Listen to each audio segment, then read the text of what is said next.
I dropped some big news earlier this week that literally came out of nowhere, so we have to talk about it more. And I started this last week. The first time was just coming on live spontaneously and just checking in with you, just catching up, talking about different things going on.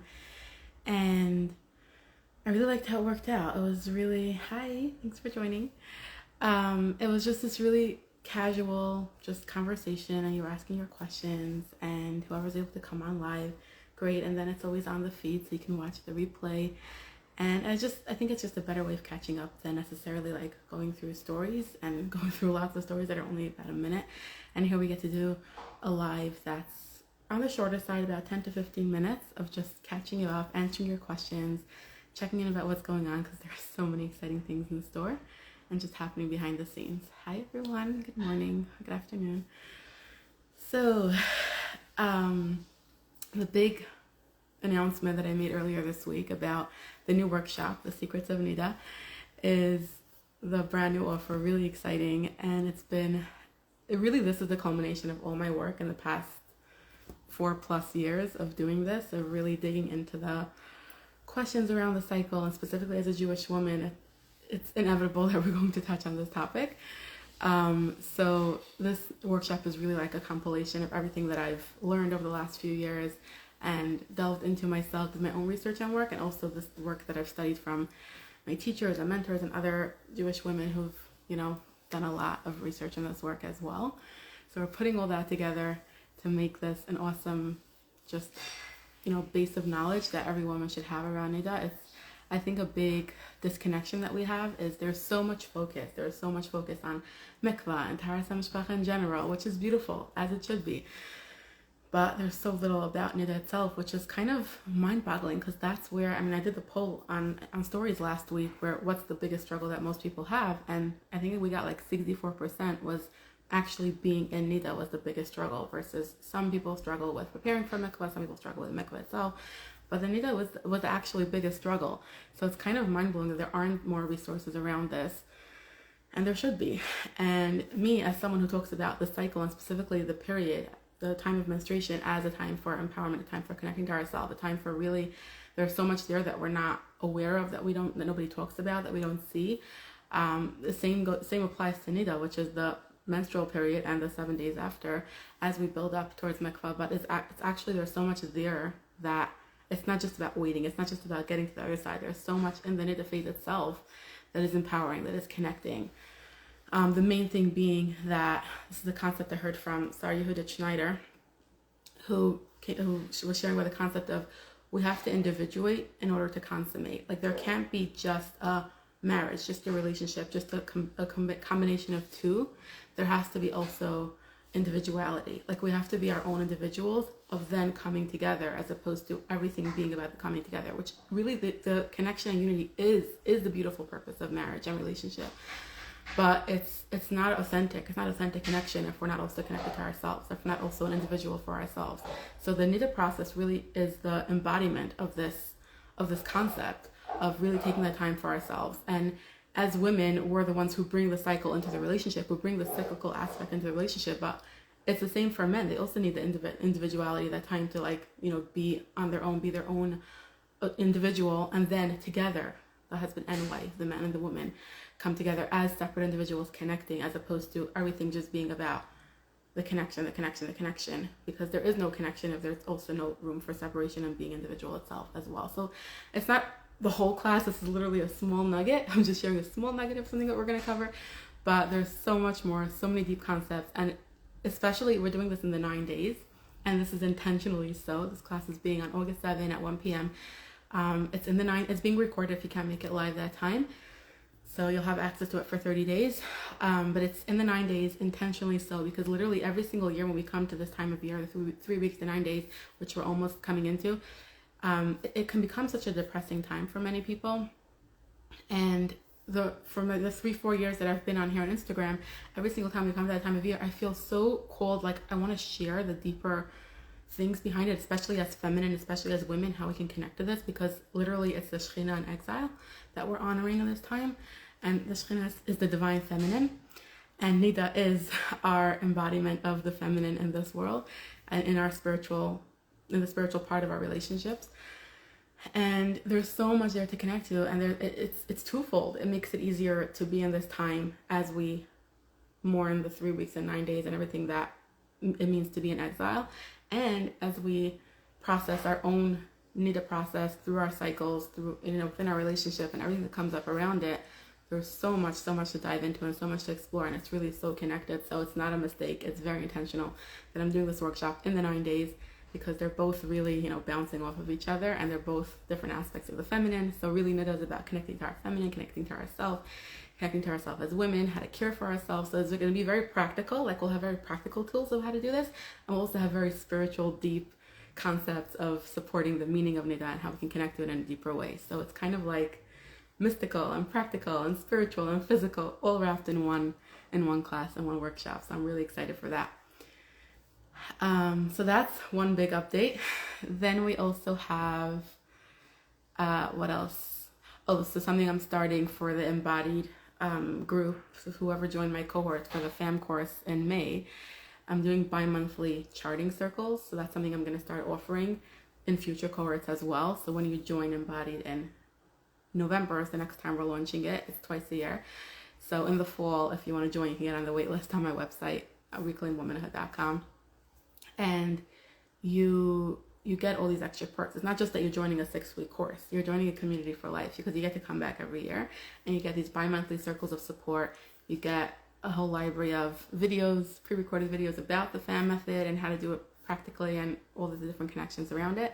And then you also get the 6 live calls with me where we review things in person, and we also answer your questions, and we have more of an interactive discussion style and, different, more interactive learning around the FAM method. So that's going to be later. And I'm just like updating on all the different things going on, but you can get on the wait list. There will be actually a pre-launch offer after the summer for whoever's on the wait list. So that's that. What else is going on? If you're on here, feel free to, send a message, ask a question. This is where you can ask your questions live, and I'm totally here to answer anything that, as it comes up. In these live calls, as I said in the beginning, we're going to try doing this at least about once a week, as however it works out. But I want to try to show up here once a week and just check in with you, update you on what's going on, see how you're doing, answer your questions, and just I feel like it's a better way of connecting than just coming on stories, and whoever catches it in those 24 hours gets to see it. But then this actually gets to be on the feed, stayed on the feed, so you all get to catch up whenever you have a chance. So yeah, you can ask your questions live. There's also a Q&A box, I think, if you don't want. I believe people don't see who's asking in the Q&A box, but I hope I'm not mistaken.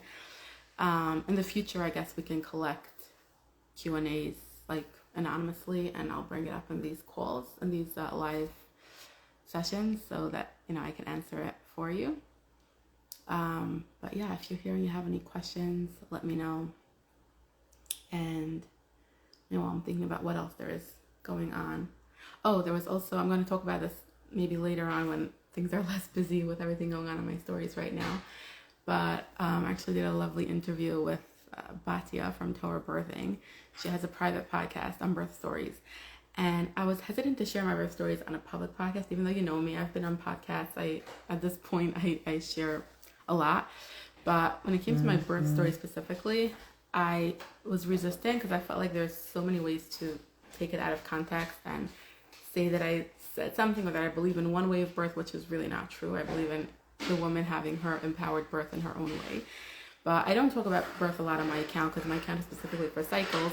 But birth is definitely a big part of reclaiming womanhood as well. I just leave it to, there are so many great accounts who talk about this, and their whole account is about birth. So I kind of leave it to them and stick to my specialty, but it's definitely something that we can bring up here and there in conversation, because it's a big part of cycle awareness as well, and reclaiming our womanhood, our femininity. It's a really big part of that as well. And if you'll hear my story, if you log into if you sign up for that private podcast, you'll hear my story of how this was a very big part of my own process and reclaiming my womanhood. Like all the years of cycle awareness and fertility awareness, and really connecting to my own cycles and my own femininity in the years before, leading up to this pregnancy and birth, really it really informed my experience. It was kind of like birth was the culmination of all the work before, and connecting to ourselves. Just like I was telling before about the Niddah and Tahara process of connecting to ourselves to connect to others, it's similar with motherhood. Like if we have to take the space to connect our own cycles, to be our own person, and then it overflows to the point where we're so embodied in our femininity that we're overflowing and have this extra love to give, that it manifests itself into, being able to be ready for motherhood. I know it sounds very rosy and fairy tale like, and doesn't always work out that way practically, but theoretically, ideally that would be the ideal version of motherhood, to come to that place of fullness, like the full moon, right? We already soaked in everything we needed to receive, and we're so full and so overflowing that we have even more, and we want to manifest that into an actual child. So you'll hear a little bit of that, how this process has helped me get to that point with this last birth. It was definitely very different than my previous births, because it was coming from a whole different place of empowerment and sovereignty and being connected to all these different processes of our cycle. If you're joining, I am taking questions. If you have any questions, you can pop it into the comments. Otherwise, maybe I'll collect questions anonymously for next time. I do plan to do this, hopefully once a week, of just a pop-up Q&A live, answering questions, checking in, seeing how you're doing. How are you in general? How is this whole page affecting your life in general? Is this something that's doing anything for you? Are you getting anything out of it in your life personally, just from soaking in this information, these perspectives that I share here? I would love to hear if you have any feedback.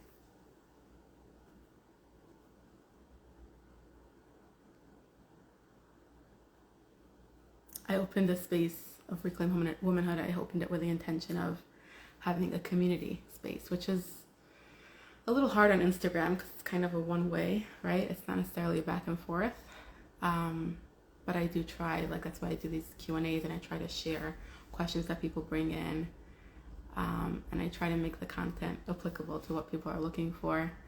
But it's really, I'm just a conduit for what the community is hoping to receive here. So I want to try being more of that. So I really love your feedback and questions. It makes a big difference. And as you know, also the Cycle Speaks is in its third week. So hopefully today I'm going to film the next one. It's about shame. We have a lot of shame around our cycle, right? And it actually, you'll see when it comes out, but it's actually a part of my own story when I first started, how I came to a point where I couldn't accept the fact anymore that Hashem created a part of me that I need to be ashamed of. It didn't make sense to me anymore. We have this whole system, this whole set of organs in our body that we interact with regularly, and it's amazing and beautiful and does such incredible things. And yet there's so much shame and stigma around it. Why? It just didn't make sense that the Hashem I believe in would have that intention. So that led me down a whole path of questioning and researching and looking into what is really the perspective we should have here. So I know the reels are just literally 1 minute reels, because that's Instagram, very quick, everything in a quick package. So it's not going to be the whole message, but I hope to bring out the message of how our cycle is not something to be ashamed of, and we can actually reclaim this part of ourselves and reclaim all the parts of ourselves, because we are whole and beautiful, and this shouldn't be something to be ashamed of.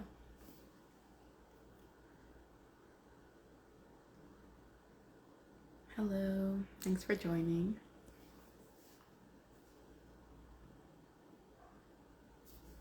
What else? What else is up here? Yeah, I started the summer with a lot of big plans of revamping the course and planning the workshop, and just in general, I don't know if you've noticed here, my business just becoming more organized. I've invested in myself a lot, by the way, just so you know, I know with online business, it doesn't look that way, everything looks so easeful, and just you just show up and you promote something, and then you give this class and that, it looks so easy, but it's a lot of the back end and organizing things behind the scenes and setting up something that can run. I do want it to run smoothly, and I am really enjoying it because this is my passion. But there's been a lot of showing up for myself, showing up for my work and my passion, and making it into something real. So yeah, maybe you've noticed these different changes. Like my website is pretty recent, and updating with different packages that I offer very clearly, so you can navigate the website more easily based on what you're looking for. Like if you're looking for fertility awareness support, there's a section for that on the website. If you're looking for, and there's different options of how to get fertility awareness support.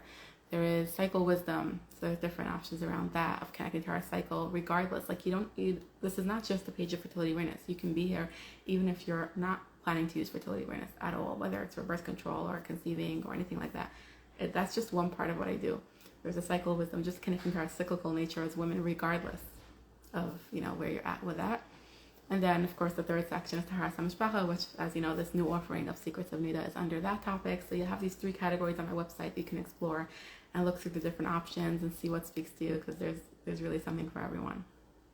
So that's been updated recently.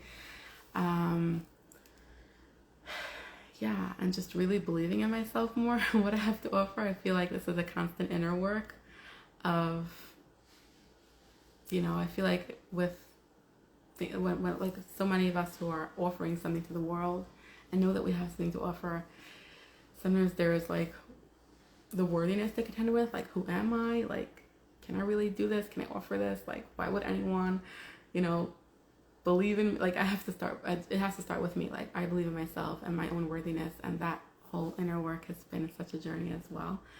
And it's beautiful. It's beautiful where it's come to, because I really do have amazing things to offer, and it's very unique and specific, and definitely a product of my own journey.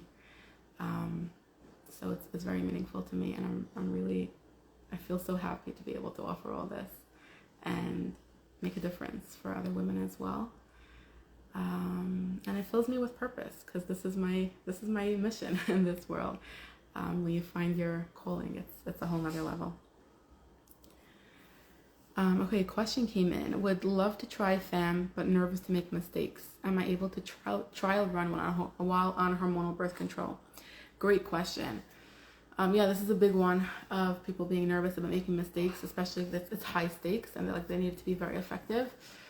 Because the reality is that the effectiveness depends on how skilled you are and how well you know how to practice it, right? So the beginning is that learning curve of learning the method and practicing it until you get to that point of being really an expert on this and really understanding your body and how it works, so that you can use it effectively. So that we usually give it 3 months of transition, we call it, of learning the method with a backup, so that you're not relying on it yet, but you have that 3 months to practice and really learn the skill. And then after that, we reevaluate and we see, are you ready to rely on this for your contraception as well? So so in terms of hormonal birth control being your backup, unfortunately, it doesn't work well with charting because it influences your hormones. So what we're looking for with charting is your own hormonal pattern of when you ovulate, when your temperature goes up to reflect that you have progesterone in your body, which we only have once we ovulate. It just reflects different things that are a little bit skewed on hormonal birth control. So for that reason, hormonal birth control is not a good backup option. If you're on the copper IUD, you can still stay on it and practice because that doesn't skew with your hormones. So if you're on a copper IUD, you want to practice FAM, that's a great option. If you're on hormonal birth control, you're not going to go get a copper IUD now just to practice FAM. So the next best option is to get a really good diaphragm fitting from someone who can really fit you well so that it works effectively for you and teach you how to use it properly. Otherwise, if you just want to learn the method, you can still learn it while you're on hormonal birth control, and then you'll implement it when you're ready. Like the course that I offer twice a year, you get to come back every year. So you can learn it, you can join and just learn it, just know what's involved, so that by the time when you feel ready to implement it, you'll have the knowledge and you'll be calmer of what's involved and what you have to put into it, so that it doesn't feel as overwhelming because you have the knowledge already, and then you can join again the next round and this time be ready to implement it and do whatever it takes to actually start doing it. So that's why I love the fact that I offer my course so that you can come back every time again, because this is a lifetime process and everyone is at different stages. Some people will start before they get pregnant and then they'll but the next time they might be after a baby and they're nursing, and it's a whole different way of charting your cycle. So like you get to focus on different parts of the course of where you're at and what your stage of life is at, and either you're still on hormonal birth control and you're just learning and you'll apply it more next time, or you're coming off of hormonal birth control and there are some differences to look out for. So my course is very customizable to where you're at, and you get to take what you need for right now and leave the rest for the next time. But that's going to be in the fall after Yantif. That course is being offered, so you can get on the wait list for a pre-launch offer to be notified right away when that comes up, and that's reclaimwomanhood.com. You'll have all the information on my website. Yeah, great question. I hope that answers your question. That it's not, you can't practice fam on hormonal birth control. You can learn about it. You can also like just, if you want to get into the habit, it's not going to give you good information to take your temperature and check your cervical fluid, but if you want to get into the habit of just knowing that you take your temperature in the morning when you wake up and that you check your cervical fluid, and then once you're ready to go off of birth control, it won't be a new practice for you, but you'll just have real information afterwards. Again, that's not really for everyone, but it's, if you want to just learn the habit and get into the habit of that can be an option as well. Okay, I think that's it for today. This was really nice. Thank you for joining. I'll see you next week, and we'll have more updates then, maybe more questions then. If you want to send in any questions for me to address in the Q&A, you can send me a DM. If you have more questions about any of my offers or anything that we discussed today, you can send me a DM as well. I'm happy to answer more questions. And have a beautiful day and a beautiful week.